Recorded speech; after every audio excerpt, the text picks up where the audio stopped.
Imagine someone collapses right in front of you, on the street, in a subway station.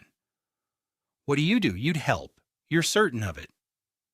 But here is the thing. You probably wouldn't. Not because you are cruel, not because you don't care. Because of something buried so deep inside your brain that it runs almost entirely beneath your awareness. Something so ancient that knowing about it barely slows it down.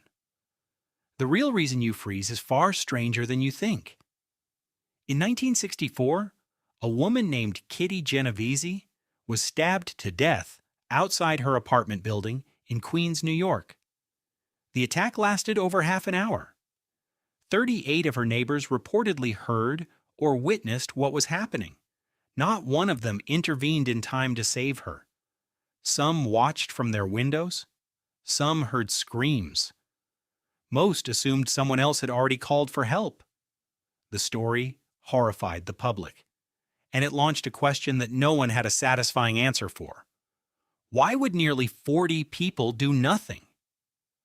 Two social psychologists at Columbia University decided to find out. John Darley and Bib Latane didn't interview bystanders or read police reports. They built emergencies from scratch inside laboratories and watched what people actually did when the moment arrived. In their most famous experiment, participants believed they were communicating through an intercom with others in separate rooms. One voice mentioned having epilepsy. Minutes later, that voice faltered. It became incoherent. It went silent. Would the participant get up and go find help? When they believed they were the only person who had heard the seizure, 85% intervened within 60 seconds.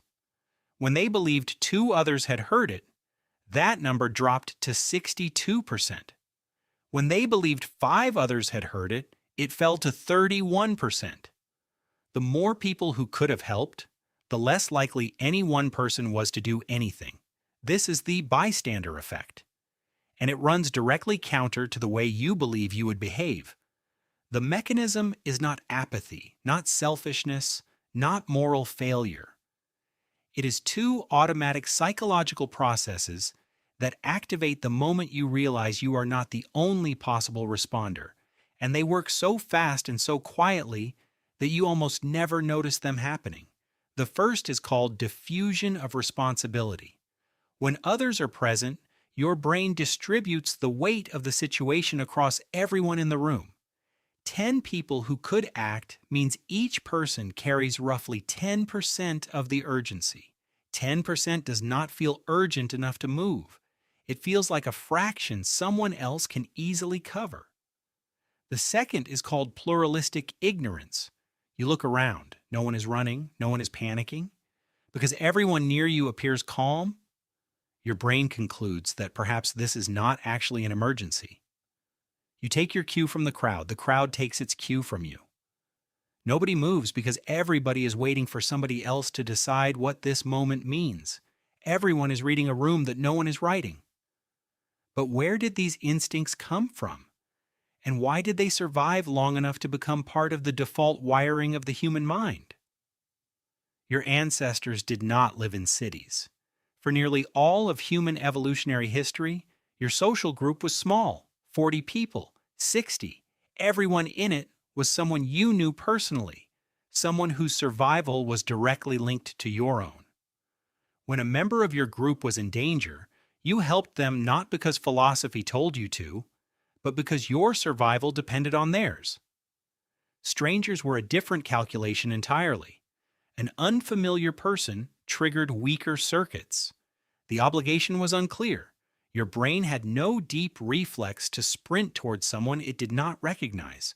For hundreds of thousands of years, that asymmetry made complete sense.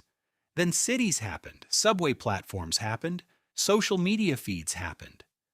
The environment changed in a few thousand years. The brain did not.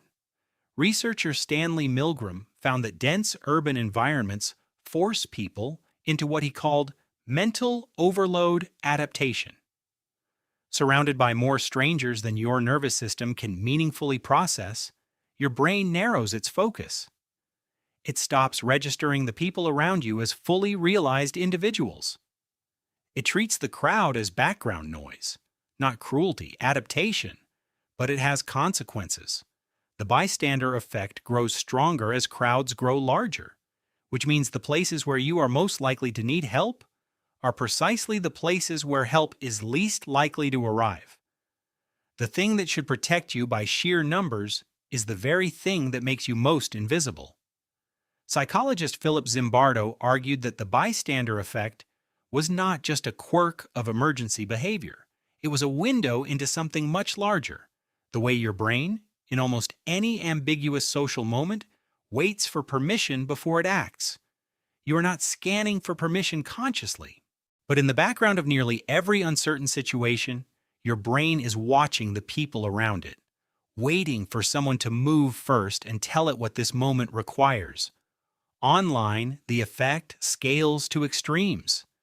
When millions of people see a post from someone in crisis, diffusion of responsibility becomes so total that almost no one responds. Every viewer assumes someone else already has. The same instinct that left a courtyard quiet in 1964 now operates across millions of screens at once. And yet, the bystander effect can be broken almost instantly. When a single person in a crowd breaks from the freeze and acts, others follow with startling speed. Pluralistic ignorance collapses the moment one individual demonstrates that this situation is real. Diffusion of responsibility dissolves the moment responsibility is assigned to someone specific. You in the red jacket. Call 911 right now. Because named responsibility cannot be diffused. When it lands on one person, they feel its full weight. It does not take exceptional courage. It does not require a particular type of personality. It requires one thing: a single individual deciding to act as if they are the only person who can. That decision rewrites the room. Your brain is doing arithmetic in moments that do not call for arithmetic. It is calculating fractions of responsibility when the only correct answer is a whole number. Think about the last time you scrolled past something that made your stomach drop. Something that might have been a cry for help, or might have been nothing at all. You kept moving. Not because you didn't feel it, because the crowd was enormous, and you were only carrying a fraction of the weight. Everyone else was carrying a fraction too. Tonight, when something happens that makes you hesitate, your first instinct will be to look around, to check the faces, to let the room tell you what this moment means. Imagine someone collapses right in front of you. Now you know exactly what your brain will do. The only question is whether, knowing all of that, you will decide to be the one who moves first